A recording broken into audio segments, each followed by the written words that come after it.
Today, we're going to show you everything you need to know to lift your Can-Am Maverick R with the AGM Manual Jack Pro.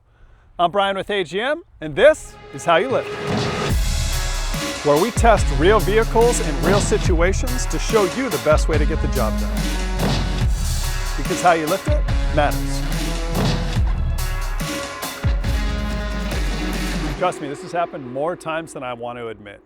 Nothing kills the fun faster than a simple trail fix turning into a whole new list of headaches. But it doesn't have to be that way. We build jacks that actually help with real trail problems. So today I'm not only going to show you how to lift your Maverick R, I'm going to show you how to make the whole process easier so even a trail repair becomes just another part of the adventure. Let's get into it. So the first thing we want to do if the car is drivable is make sure to get off of the trail. That way we're not blocking the trail for others and we're in a safer spot to work on the vehicle. The next thing, we want to look for a flat spot if we can without rocks or debris. That way it's easier to lift the car and we're not dealing with that stuff if we have to get down under the car. Lifting from the front can be done a few different ways. We'll start here on the front of the arm. We're going to pick up from underneath the lower control arm, kind of in line with where the shock is, out here towards the tire. Now, a few things we need to do to prep for that is first we'll adjust the height of the collar. And then as we're doing this, because we have a couple different angles going on here, the arm is sloping down, it's also sloping back, we're going to use the pivot on the bottom of the jack to our advantage. We're actually going to rotate the jack 90 degrees so it's pivoting left to right and turn the collar. So now the collar is kind of locating on the side here. We're going to put the hook in there. And then when we place this underneath, we're going to push this all the way in until the jack is touching the lower control arm. We're kind of trying to work with the angle of the arm here. So we've got a bit of a kick or a cant. And then we're going to take and make sure the top of the jack is touching the upright so we have those 2 points of contact. With that in place, we are ready to lift.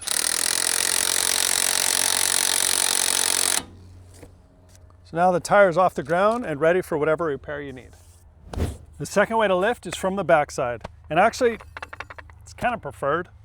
So to set up for this one, we are going to take and rotate the jack or the collar back 90 degrees. That way the hook is again perpendicular to the bolt holding the pad together. This is going to allow us to install the jack in under the arm with the pad sitting in further than the top of the jack.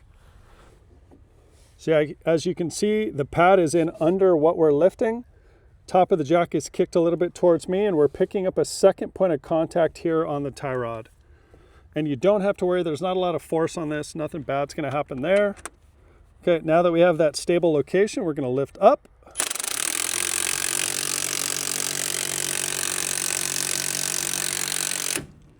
Tire's off the ground and you're ready to do your repair.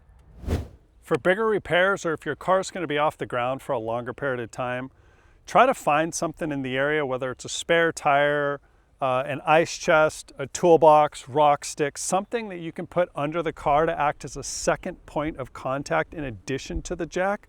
That way the car's a little bit more stable. You'll have the jack, whatever you've used as your temporary jack stand, plus the wheels on the opposite side, providing a bit more stability just in case you're having to work on the car with a little bit of force or you're having to get in and out of the car to grab parts or tools. If you're unable to or uncomfortable with lifting from the lower control arm, you can also pick up the front of the car from the low point in the chassis right here along the side. So what we'll do for that is adjust the collar to height.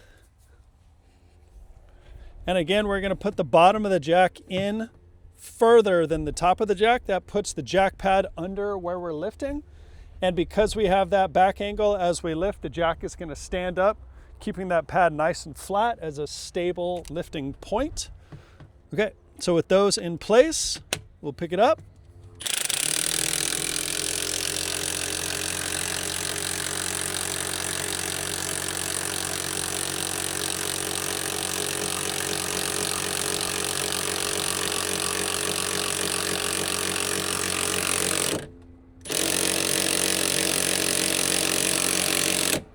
So So you can see the tires off the ground here, but there is something I do want to mention. If you take a look, we can actually see from where ride height was to where the tire is now, the track width has changed. The car has gotten skinnier as I'm going up. If you run out of travel and you cannot get that tire off the ground, we can actually take advantage of this. We can lower the jack back down, reposition the collar, and grab the car again, picking up even higher. So let me show you what that looks like. I'm gonna lower. Now the car is sitting higher than it originally was. The track width is kind of holding it in place. I'm gonna move the collar up a bit more and put the jack back in and raise again.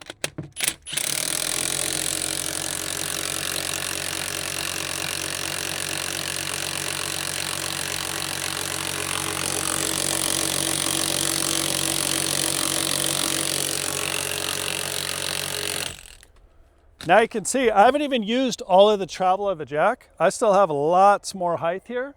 So again, if you're not able to get it on the first lift, don't freak out.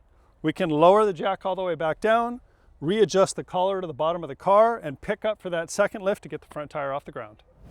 To pick up in the rear, we're gonna lift from the trailing arm, right here underneath the arm, kind of in line with the shock.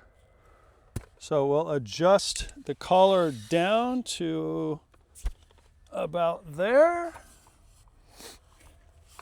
Again, pushing the bottom of the jack all the way under so it's on center with the lift and in farther than the top of the jack. That way we have that nice setback so that as we lift, the jack comes to vertical. And then we're gonna push the jack in just a bit more so that the jack actually creates a second point of contact here at the shock. Now that we have that stable setup, we can lift.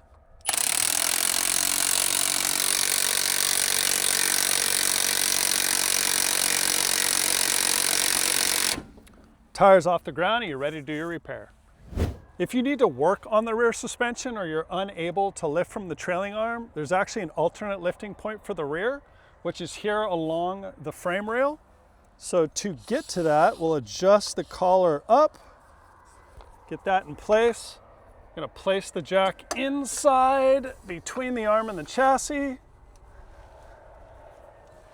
And the key to this is we're actually positioning it between the exhaust pipe and the muffler. That way there's enough room for the impact. This guy in place, we can raise. And I should say, like all the others, we have our lift here and we actually have a second point of contact on the tube itself, creating a little more stability.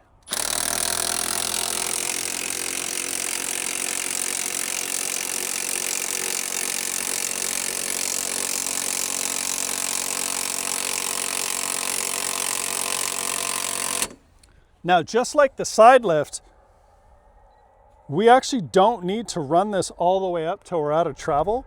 We're gonna set the jack back down, adjust the collar up again, and then do that second lift. That way we have plenty of travel on that final lift in case we need to go higher than we assume. So we'll lower this back down.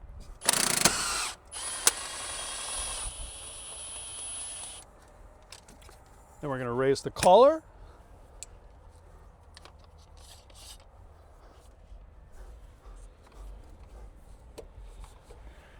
Reposition the jack and lift again.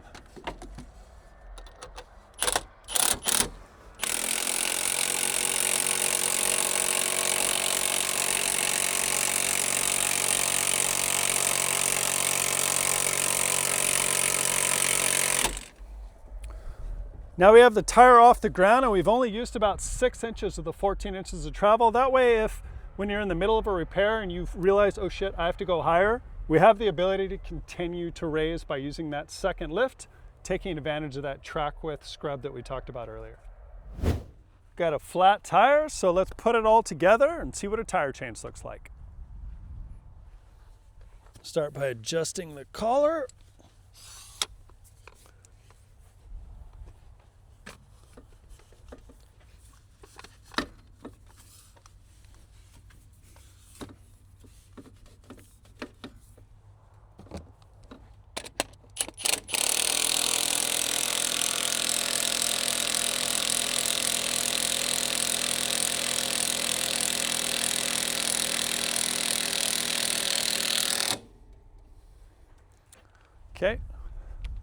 with the car in the air, more than enough ground clearance. We're gonna pull off the lugs. Now, if I didn't have a power tool, the thing to do is actually break all these lugs loose before we race the car. That way we have the weight of the car holding pressure on this. Otherwise, you gotta have somebody in the car once it's up in the air with their foot on the brake. So quick tip there, break the lug nuts loose first if you're using a hand tool.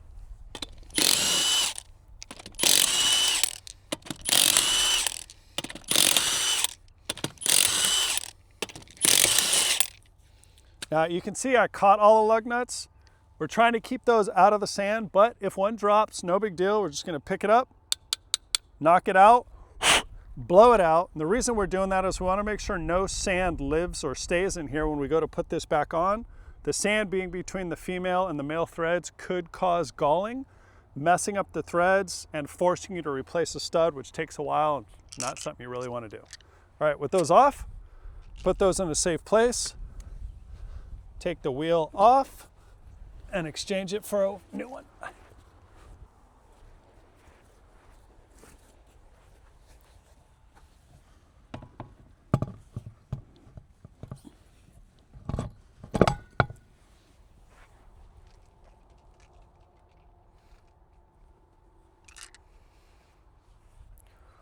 Now I'm going to start all these by hand. That way I know that they're threaded on properly.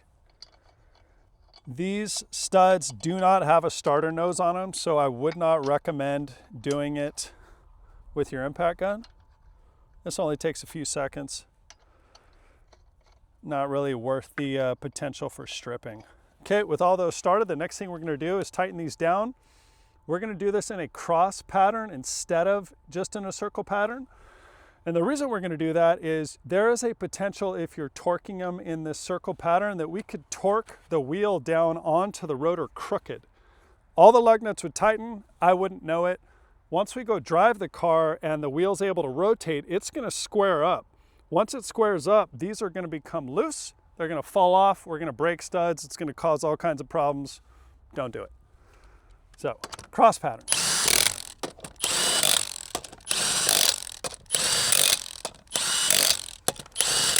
Now, I like to go around one more time just so that I know I have an even torque on all the lug nuts.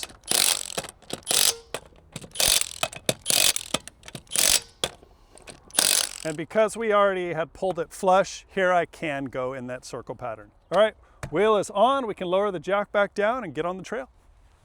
Real quick, we have been getting a lot of questions about how to mount your manual Jack Pro. These are the quick clamps. We believe they are the best way to mount this jack to any car. We have a pair of 1 7/8" clamps attaching to this back tube. These just bolt in with a little bit of Loctite to make sure they don't fall out. And the way these work, just release here, release the buckle here, jack comes out and you can get to work.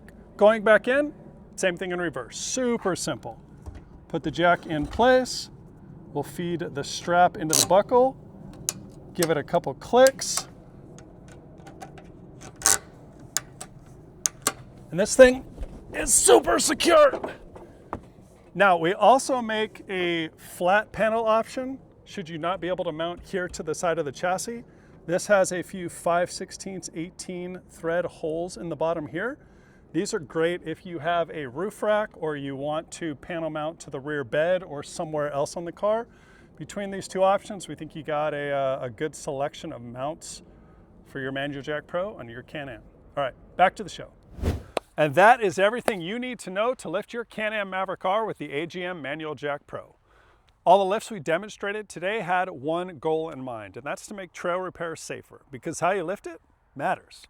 I'm Bryan with AGM, and this is how you lift it. If you have any questions, please leave them in the comments. Otherwise, thank you for watching, and we'll see you next time.